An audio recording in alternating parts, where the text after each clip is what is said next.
Okay, so I'd just like to thank you for this opportunity just to share with you. Also, just find it really humbling to follow on from Mandy, because I think she's done an absolutely fantastic job over the years and has stuck with it. And it's very humbling to follow on from you. So thank you very much, Mandy, for sticking at it and persevering through the years. I really appreciate that. So I want to talk to you or bring you up to speed with what we're doing around preventing vulnerability and the Vulnerability Symposium that we ran back in May and the process that now engaged with. But in order to introduce it, this was an initiative from the diocese, the bishop and the Health and Wellbeing Board. So rather than me take the lead, I'm going to hand over to the bishop.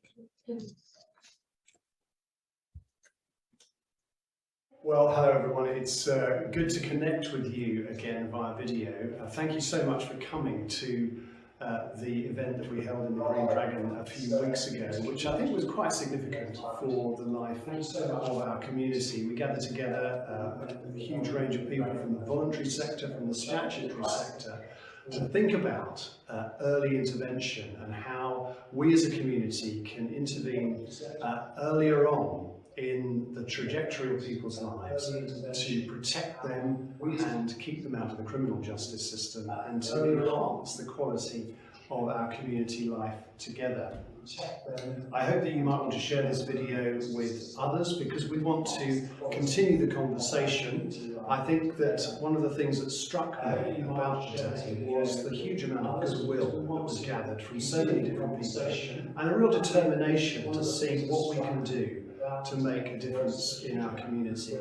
I think if I can think of one word that probably sums up my experience of the day, it was the importance of relationships and how those little connections, those random acts of kindness, those conversations that are based on listening to understand rather than listening to respond are the start of something in people's lives that can be absolutely transformative.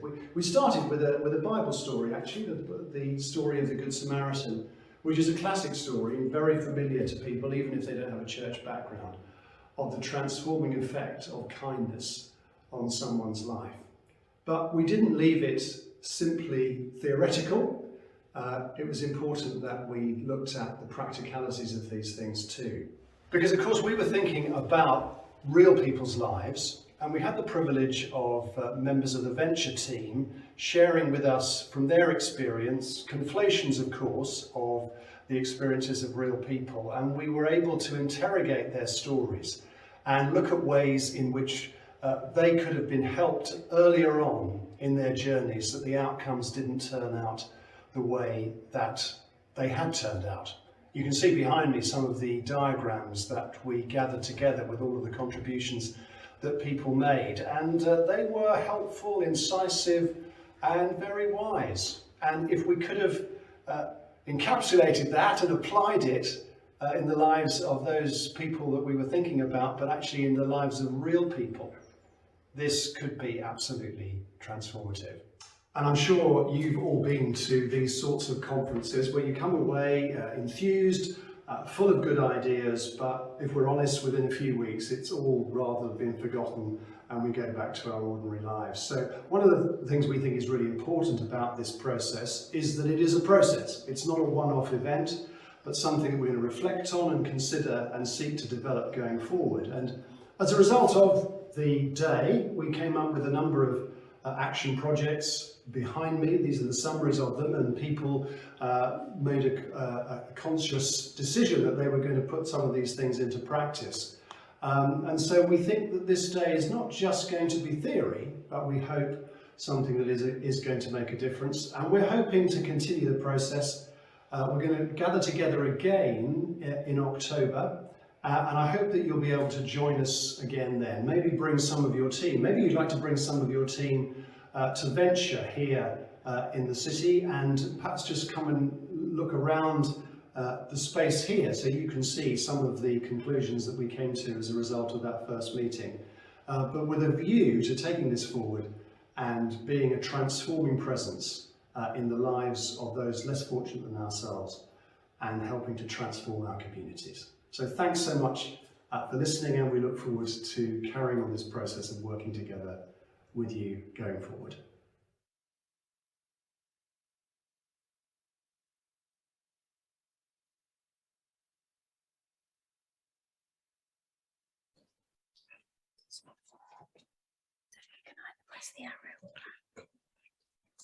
Okay, so if we could pop the lights on, that'd be great. Well, hello everyone. It's good to So connect really with what I you. just wanted to do for the benefit of those who were not able to join us on the day was just really summarize what the day was about and how we plan on taking it forward. So if you were at the day, apologies, but we are going to go over just a quick reminder of it. So essentially what we were focusing on were what's called different tiers of intervention. And so much of often what's talked about is tertiary intervention, and tertiary intervention is largely at the level of professionals, but our primary focus for this prevention work is about looking at primary and secondary tier interventions. And those take us much more into the realm of the community and the voluntary sector. Because there is a clear line between what professionals can do and what we as the community sector can do. And actually, I find this really exciting. You know, when I look at Mandy's work here, when I look at the work of Aspire, when I look at the work of parish councils and all of the fantastic things that go on in the county, the primary and secondary interventions far outweigh both in size and scale and scope, anything that the statutory agencies can be doing. I don't know how many of you were following the news last night, and how many of you saw the very tragic news coverage of what's gone on in Telford. But one of the things that I found really interesting there was that amongst the first people to highlight the issues in Telford around child sexual exploitation were the street pastors. And one of the vital roles as a community and voluntary sector we play is that we are often the canary in the mine.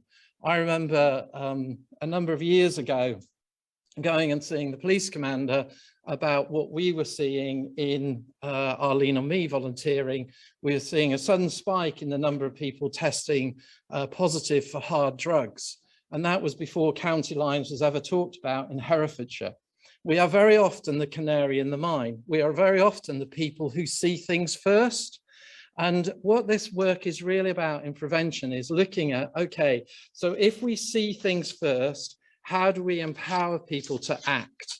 And that's really the focus of this work. So the process that we went through on the day, as the bishop explained, was really getting people to think about, you know what, we can't typecast vulnerability. Because if I am honest, there are times in my life when I have been vulnerable. I remember losing a business. I remember nearly going bankrupt. I remember going through all kinds of crises. And every one of us at different times in our lives experiences vulnerability. And so that's where we started the day in terms of engaging people personally with what it was to be vulnerable, and then getting them to think about what would it be like? What do you really value when you're in that vulnerable space? And what can we do to help people spot signs of vulnerability? It was a huge day. We had 116 people there. We thought we were only getting 38. That was partly because there were 3 different groups or kind of getting people there, and they each had a list of 40. So when we all talked and said how many people are coming, there were 40. That actually, when you took 3 lots of 40, it was 120. So having got over the shock of that, we had a great day with 116 people coming and contributing what it was to be vulnerable and what they saw as how we might spot the first signs of vulnerability. And then, as the bishop said at the end, we challenged people at the end to come up with personal initiatives, and out of that came 60 initiatives. So it will be interesting to revisit that. Now, as the bishop said, this is a process. It's not an event, it's a process. It's about encouraging and nurturing a conversation that we want to continue. So just to give you an update on where we are in the process, we've begun to look at some of the outputs, some of the feedback that we've got from the day, and we're now starting to kind of visualize some of the feedback into a theory of change. And we are now looking over the next 3 months between now and October the 20th to develop this theory of change. And we would like you as much as possible and people from your organizations to become part of the conversation that will shape the theory of change. So one of the things that's come out of the analysis so far is that we think that what we need to do is just give people an opportunity to have some support in developing their ideas and their actions. This is not about talking, this is about doing, which in the voluntary sector, community sector, we're really good at. So this is about action learning. So we've already got these 60 personal initiatives that we're hoping people are carrying on. And what we're going to do is now we're going to put in place a structured support process, which will take the part of 3 conversations, 3 structured conversations, which we will host in the room in Vicarage Road that we've set up as a kind of action lab where people can come in, and we are going to look at a set of key questions to get us going. And then we're going to have a second conversation about what are we learning from the actions. And then we're going to have a review process that will take place before the next event in October, where we'll regather in the Green Dragon and to review the theory of change and decide some actions. So in terms of where we're starting, this is very much a blank sheet of paper. So the first conversation will be about really asking about these key environments where we see vulnerability first being spotted. So first environment is the work environment for employers and employees. And it's interesting that over the last 3 months, I've had 4 separate employers come to me and say, I have this person who's going through this thing. What could you do to help them? So work we're seeing as a key environment. Community hubs, the talk community hubs we're seeing as a key environment. Another key environment, and notice it's not school, it's the school gate. Okay, so how might we spot vulnerability in the kind of school gate community? Another key environment, sports clubs, and then another environment that's come out of some of the mapping of the avatars that you saw on the wall behind the bishop is about recognizing that there is a time, for instance, when a young person is arrested and goes into custody for the first time. And if they're under 18, then obviously they have to have their parents there. And some of the employers have come to us and said, I've got this mum or dad who's going through this process with their child. What can you do to help them? So we've begun to identify that there are key points of vulnerability, which are not always obvious, but if we can intervene and support a mum or a dad to support their child going through a custody process or a judicial process, that might be there. I'm just giving that as one example, not the only example, but we're seeing that as another area. So what we're asking are some really basic questions in the first conversation, which is who is there in these environments? What are the first signs of vulnerability that they are showing? What are the possible responses and connections that could be made with those people? Now, one of the things that we are very keen on is to help people understand this is about relationship. This is about connecting people. This is not about referral into a service. And so one of the things that we're working at is, okay, how do we get our connection mechanisms working better so that people on the school gate or in an employer or a custody sergeant, how can they know how to connect people showing these first signs of vulnerability into someone or a person who can support and help them? So just to give you a sense of a timetable, this is roughly where we're looking to go. What we've done is we've set up 3 alternative dates for the 3 conversations, recognizing that different people have different diary commitments. And what we will do is we will set these events up on Eventbrite, and then we'll circulate to all of the attendees at the conference, to yourselves, for you to, if you wish, participate in the conversation. So the first conversation is about a start point workshop, asking those first questions that I've just shared with you. What we're then going to do in September is then look at, okay, so what action have we taken? What have we learned about vulnerability and responding to vulnerability as a result of the first conversation? And then in October, we're going to harvest the learning. And all of these conversations are going to be supported by Laura, our visual facilitator, who will start to build a theory of change, which we will visualize and then take into a repeat of the October symposium. So if you can, we appreciate it's holiday time, but if you can make the time for a couple of hours to attend one or all of the 3 conversations, we would love to have you there. If it's not you, then please feel free to sign someone up from your organization. This is a conversation.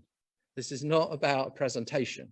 This is about you coming with your ideas, your ways of thinking about things, your insights, and then translating those insights into meaningful actions that can then inform a prevention strategy. And that prevention strategy is all about looking at primary, secondary interventions. Finally, can I just say this? If any of you are in a position where you've spotted a vulnerable person, then and you want to get them help, we do have resource at the minute immediately to deploy people one-to-one to support people. And if you want to refer people into us, our referral process is really simple. Phone us. Okay, you don't have to fill in a form. All you have to do is pick up a telephone and call our office, which is 0330 2020 730. Okay, I shared that at an agency meeting and they said, no, what's your referral process? I said, this is our phone number. You phone this number. I had to say that 3 times. But it's as simple as making a connection with us to get some one-on-one support to someone who's vulnerable. And if it's not us, then we will make sure that they're connected with someone who can support them. So please, if you can make the time to become part of this process will carry on beyond October, but it's a real opportunity to participate and to shape a theory of change around primary and secondary tier interventions. Thank you. I think the general strand was, is there an element of duplication between this work and how are we going to align this with the work of the community partnership? Perfect. The answer is that we very much want to align it with the work of the community partnership, but this is particularly focused on prevention and particularly focused around how do we empower people in community to engage in prevention? And how do we, as a community voluntary sector, set going, as it were, actions that can intervene, some of which can be organized, some of which will just happen. We're not trying to organize this because it's my personal view that you can't actually organize the voluntary and community sector. It is chaotic, and therefore you have to work with that chaos. And so it's very much about placing out there questions that start a conversation about recognizing it. And that was a lovely example, and thank you for sharing, you know, that whole thing about if there had been a relationship, things would have been different. And we know that if you put relationships in place with people who are at that point of vulnerability, it can save a whole heap of problems down the road. And the challenges and the work in the symposium was about starting at the end point where you recognize the vulnerability. That might be in the most extreme, where we had a business person sharing how they had lost their son on Christmas Day. And working back through that person's story to understand what could have happened sooner that could have prevented that death. Equally, what could have been done sooner to prevent a child being taken out of a parent's care? What could have been done sooner to prevent someone self-harming?